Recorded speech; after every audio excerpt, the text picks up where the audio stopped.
Oke guys, di bulan November 2024 ini saya ingin berbagi bahwa sekarang buku 69 strategi marketing dan branding itu sudah keluar versi e-booknya dengan harga Rp100.000. Jadi sama ya, hard copy, mau soft copy harganya sama Rp100.000. Tapi dalam rangka launching e-book atau soft copy buku 69 strategi marketing dan branding, saya ingin membagikan e-booknya secara gratis hanya untuk 10 orang saja. Gimana caranya? Gampang. Kamu nonton video ini sampai habis, atau kamu nonton video-video dari YouTube channel ini yang lain, nonton sampai habis. Lalu kemudian kamu komen, di mana komennya kamu harus tulis depannya itu adalah buku 69. Lalu kemudian kamu tulis komenmu, di mana komennya adalah apa hal yang menarik yang kamu pelajari dari video tersebut. Misalnya di video-video sebelumnya saya pernah menjelaskan tentang properti misalnya.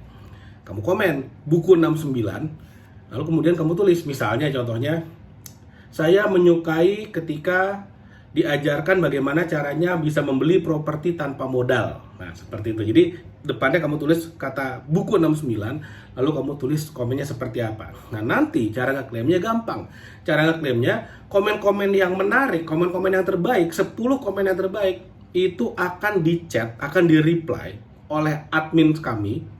Lalu kemudian nanti akan dikasih tahu bagaimana cara ngeklaimnya. Nah, yang menarik adalah saya mau kasih hadiah tambahan. Jadi buat kamu yang komennya bagus, kamu yang berhak mendapatkan e-book buku 69 strategi marketing branding secara gratis, saya mau tambahin voucher senilai Rp100.000. Jadi udah e-book yang didapat gratis, kamu juga akan mendapatkan voucher senilai Rp100.000. Tapi ingat, ini terbatas hanya untuk 10 orang saja yang berlaku selama bulan November 2024. Jadi mudah-mudahan kamu yang dapat. Ayo, jadi komen yang sebaik-baiknya, yang sebanyak-banyaknya, siapa tahu kamu yang beruntung. Oke? Langsung ke topik dari video ini. Beberapa waktu lalu, saya ketemu dengan teman saya dan dia bilang sama saya sebuah kalimat yang sangat menarik banget. Dan dia bilang gini, "Deh, koruptor tuh jahat banget ya. Koruptor itu adalah orang paling jahat. Koruptor adalah manusia yang paling keji, paling hina di kelasnya." Saya tanya, emang kenapa? Bayangin deh, kalau nggak ada koruptor ya, semua masyarakat di Indonesia itu akan dapat uang 5 juta setiap bulannya. Kalau uangnya tidak dikorup, kita semua nggak usah kerja capek-capek, dapat uang 5 juta tiap bulan. Terus saya kayak, oke. Saya nggak tahu dia dapat data itu dari mana, tapi gini, anggap aja yang dia bilang benar. Jadi saya, kamu, dan semua orang lainnya, para manusia silver di jalan, para gelandangan di jalan, mereka semua dikasih 5 juta tiap bulan. Wah, nggak usah kerja, tidur saja di rumah, dapat 5 juta setiap bulan. Passive income. Apa yang terjadi? Apa yang akan terjadi menurutmu? Menurut saya, ini analisa, saya bukan ekonom, saya bukan ahli ekonomi, saya bukan ahli fiskal, saya bukan ahli moneter, bukan.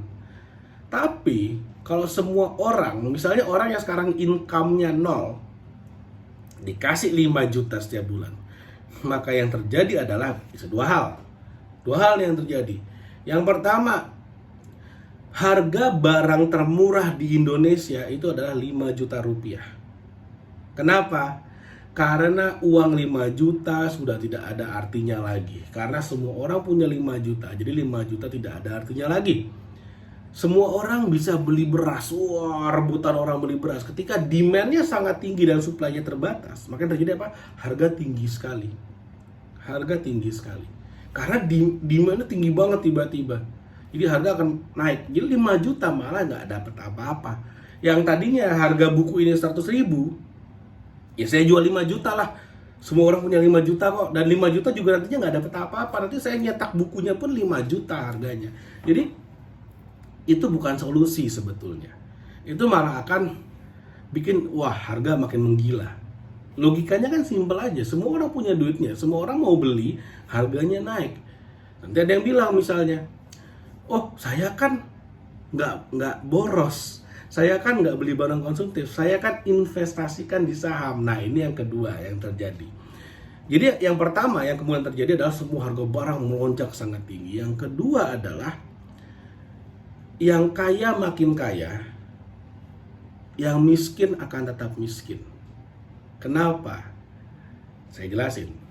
Ingat ya, tadi ada orang-orang yang kemudian mengatakan, oh saya kan beli saham, harga sahamnya naik. Ya benar, harga sahamnya naik 5 juta, harga sahamnya naik 2 kali lipat jadi 10 juta. Nah, tapi yang sebenarnya jadi paling kaya siapa? Orang yang menjual sahamnya di awal, orang yang IPO, pengusaha yang menjual sahamnya ke publik, dia yang jadi paling kaya. Harga sahamnya kalau naik gila-gilaan, dia punya kekayaan awalnya misalnya 100 miliar, jadinya berapa kalau naik 2 kali lipat? 200 miliar. Sedangkan orang-orang di bawah sana dari 5 juta jadi 10 juta. Itu baru dari saham. Gimana dengan orang-orang yang jualan beras tadinya? Yang tadinya harga berasnya misalnya per kilonya 100 ribu, sekarang per kilo jadi 5 juta. Wah, naik berpuluh-puluh kali lipat. Itulah yang menyebabkan orang kaya makin kaya, orang miskin akan tetap miskin. Belum lagi di luaran sana berapa orang sih yang yang konsumtif gaya hidupnya, misalnya jadi suka traveling, jadi nyicil motor, jadi nyicil handphone baru, beli baju. Yang kaya siapa? Yang jualan baju, yang jualan handphone, yang jualan motor, yang jualan mobil. Nah, dari kedua hal tersebut ada pola sebetulnya yang harusnya kamu pahami di sini.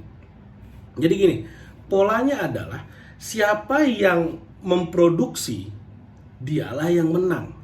Siapa yang menjadi produsen, dialah yang menang. Jadi kalau kita mau makin kaya, kita nggak bisa berharap tiap bulan dikasih 5 juta. Wah, tidur pun dikasih 5 juta. Nggak gitu caranya. Caranya kalau kamu mau punya passive income, kalau kamu mau dapat passive income, caranya simple. Kamu harus membangun sebuah sistem, di mana sistem ini akan bisa menghasilkan kamu passive income. Kamu harus produktif sehingga kamu bisa membangun sebuah sistem yang bekerja keras untuk menghasilkan uang untukmu. Itu jawabannya. Jadi 3 aturan keuangan yang selalu saya pegang. Yang pertama adalah saya tidak boleh lebih konsumtif daripada gaji saya, daripada income saya. Jangan sampai lebih banyak pengeluaran daripada pemasukan. Itu aturan keuangan pertama paling basic. Yang kedua, jangan sampai income saya melebihi produktivitas saya, karena saya akan menjadi tidak kompetitif. Jadi bayangin, dalam sebuah kantor ada orang yang tidur aja digaji, ada orang yang kerja keras dapat gaji yang sama. Apa yang terjadi? Yang tidur akan di-kick, akan di-cut, akan dipecat karena tidak kompetitif. Sesimpel itu, dia akan diganti dengan orang yang bekerja keras. Dulu setiap pintu tol itu ada orang tuh yang ngasih duit. Sekarang diganti sama palang. Kita ngetap kartu. Kenapa? Karena bekerja di pintu tol itu udah nggak produktif lagi. Udah kalah produktif sama pintu tol. Seperti itu, sesimpel itu. Jadi kalau kamu masih mendapatkan gaji lebih tinggi atau mendapatkan income lebih tinggi daripada produktivitasmu, kamu akan kalah bersaing, kamu akan hilang, akan diganti dengan yang bisa produktivitasnya sama dengan gajinya, dengan income-nya, dengan penghasilannya.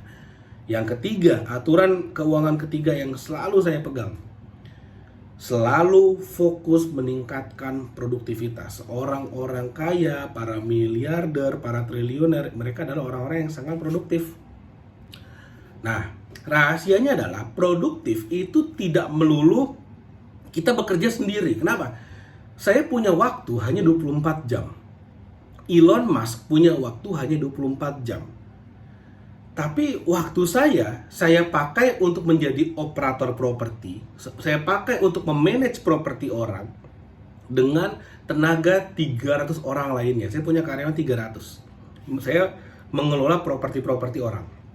Nah, lalu kemudian Elon Musk punya waktu 24 jam membangun roket keluar angkasa, membantu NASA memulangkan astronot ke bumi, lalu kemudian membuat mobil listrik dengan bantuan ribuan orang.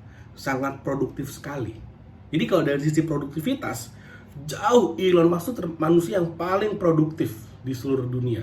Makanya dia jadi orang paling kaya. Kalau kamu mau kaya, jangan menunggu harta koruptor dirampas negara dibagikan ke masyarakat. Jangan, nggak gitu caranya. Kalau kamu mau kaya, kamu harus produktif, create something, bikin value di dunia ini. Kamu harus paham apa masyarakat, apa yang menjadi masalah di tengah masyarakat, kau berikan solusinya. Apa yang menjadi keluhan orang-orang di luar sana, kau berikan solusinya. Itu membuatmu produktif, itu membuatmu bervalue, itu membuatmu akan mendapatkan kekayaan. Kalau kamu mau punya uang banyak, begitu caranya. Jangan menunggu dikasih 5 juta, yang ada itu nggak akan jadi solusi, itu akan menjadi masalah baru. Seperti itu. Jadi mudah-mudahan apa yang saya share bermanfaat.